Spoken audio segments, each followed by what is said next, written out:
Bonjour à tous. Difficile à croire, mais tous les médicaments n'ont pas le même prix. À quel prix achetez-vous vos médicaments?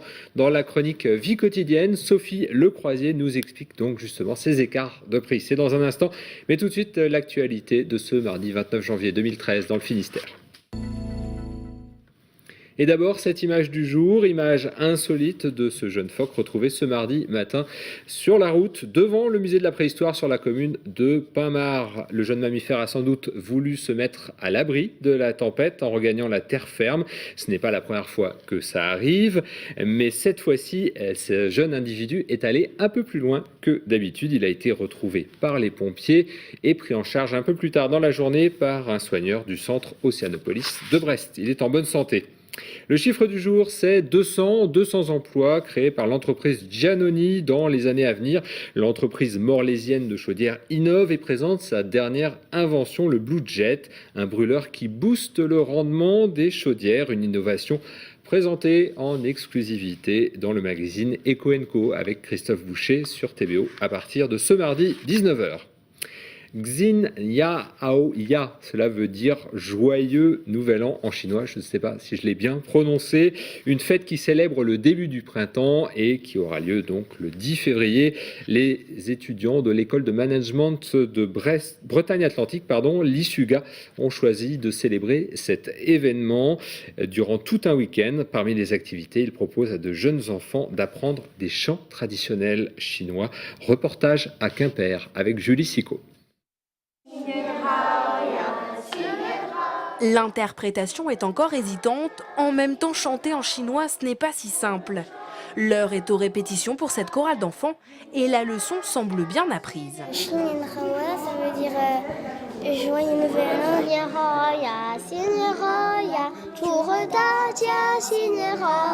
Il s'agit d'être fin prêt pour le nouvel an chinois qui commence le 10 février.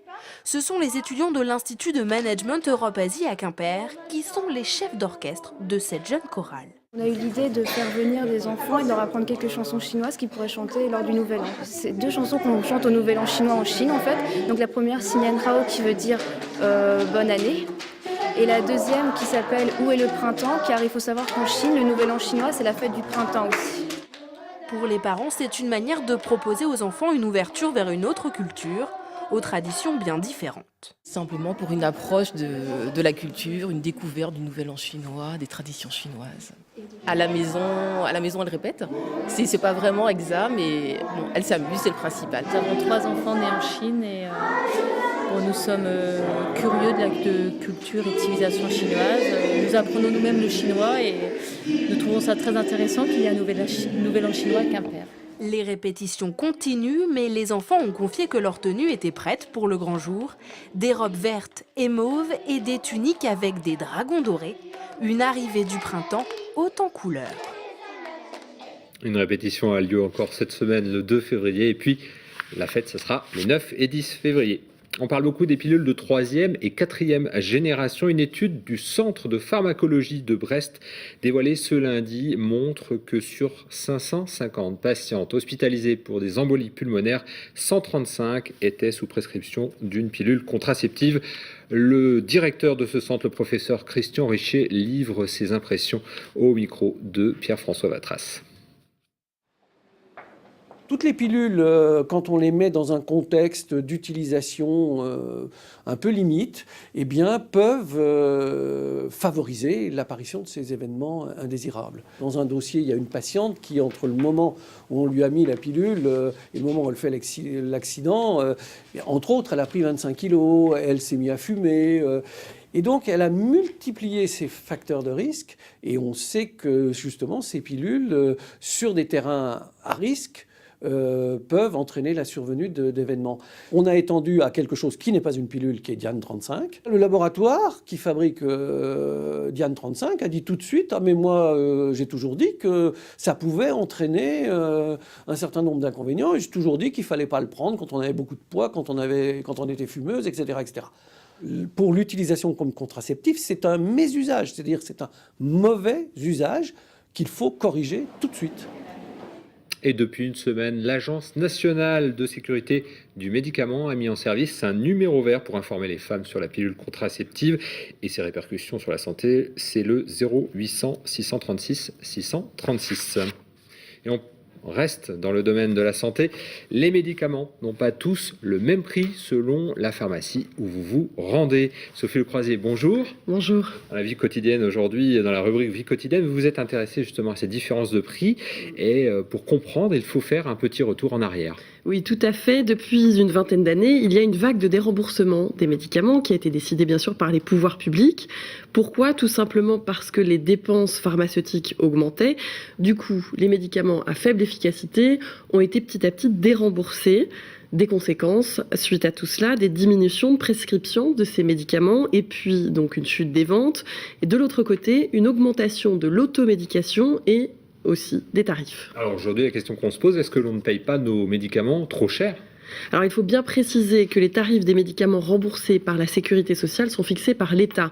On parle de différence en termes de tarifs seulement pour les médicaments qui ne sont pas remboursés. C'est là qu'on trouve donc une grande différence de prix.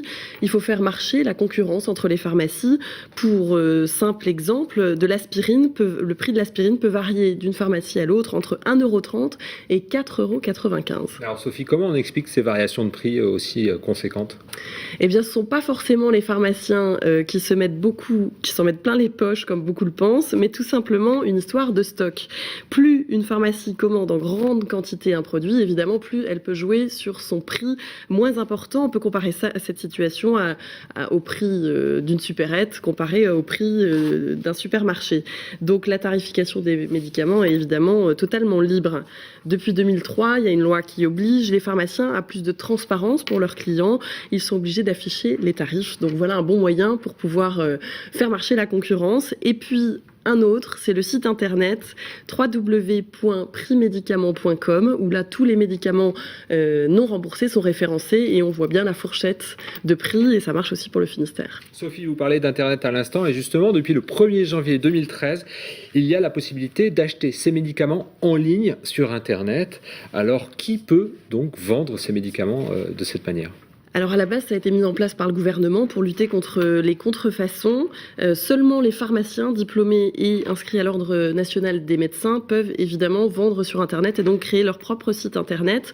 En France, 455 médicaments sont concernés par cette vente sur Internet, toujours des médicaments évidemment sans prescription d'ordonnance, beaucoup d'antidouleurs et d'antitussifs et aussi les médicaments homéopathiques et de phytothérapie. On va peut-être voir tout de suite ce qu'en pensent les pharmaciens. On écoute Monique Delacou. C'est de l'automédication, mais sans le conseil du pharmacien derrière. On parle de médicaments, donc il y a une posologie, il y a des contre-indications, il y a des médicaments qu'il ne faut pas prendre si vous êtes enceinte, si vous avez un certain âge, si vous prenez d'autres médicaments, la mettre en garde, quoi. Je pense que par Internet, on ne peut pas. C'est pas bien pour le médicament, c'est pas bien pour les personnes, c'est dangereux. Alors, peut-on quand même se faire rembourser donc par un autre biais les médicaments qui ne sont pas pris en charge par la sécurité sociale ? Alors oui, il y a une alternative. Ce sont certaines mutuelles qui proposent un forfait automédication. Bien sûr, là, il faut être une fois de plus vigilant. La plupart du temps, c'est une option à rajouter dans son contrat, donc il faut bien la demander, en sachant également que cette prestation de la complémentaire santé est plafonnée. C'est très variable là, parce que ça va de 30 € pour une personne sur un an à 200 €. Donc évidemment, là, le tarif à l'année de la complémentaire est bien différent. Autre volet où il faut faire également attention, c'est que certains médicaments ne sont carrément pas inscrits dans la liste des médicaments remboursés par la mutuelle. Donc, pareil, il faut être très vigilant là-dessus. Pour l'instant, il y a beaucoup de sites internet qui sont en ligne pour acheter des médicaments. Ça commence. On a pu en repérer un, notamment, on l'a cité précédemment, c'est prixmédicaments.com. Ça permet justement de comparer les prix de ces médicaments. On rappelle un petit écart de prix. À titre d'exemple, 1,30 € jusqu'à 4,95 €. Donc on a plus de 3 € d'écart pour un simple paquet donc de l'aspirine, le médicament de base. Merci beaucoup Sophie d'être venue nous renseigner sur ces prix de médicaments. On se retrouve demain à 18h15 pour un nouveau point sur l'actualité. Bonne soirée à vous et à demain.